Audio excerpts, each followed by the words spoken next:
Dobbiamo anche necessariamente riprendere a produrre energia nucleare nel nostro Paese, in tal caso di nuova generazione. Parliamo degli impianti nucleari di nuova generazione, che a differenza dei precedenti non vengono costruiti in loco, ma vengono realizzati industrialmente come qualunque altro impianto industriale e poi collocati laddove vengono richiesti. Dopo le dichiarazioni di Renato Brunetta, presidente della Fondazione Venezia Capitale Mondiale della Sostenibilità, che aveva lanciato l'ipotesi di un sito per produrre energia nucleare a Porto Marghera, arriva un'apertura anche da parte del governo, con le dichiarazioni del ministro Urso a margine del convegno per i 2 anni del governo Meloni.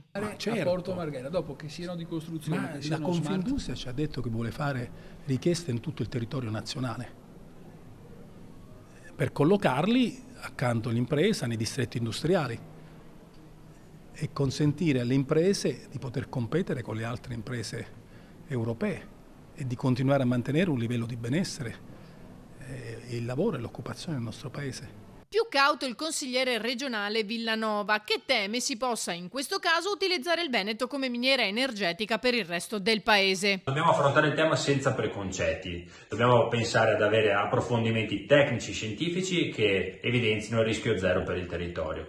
Però dobbiamo anche sottolineare una cosa: il Veneto non può diventare il generatore elettrico per il resto del paese, non possiamo produrre energia per altri. Questa energia servirebbe alle imprese e alle famiglie venete e soprattutto servirebbe energia a bassissimo costo, prima di tutto per i veneti.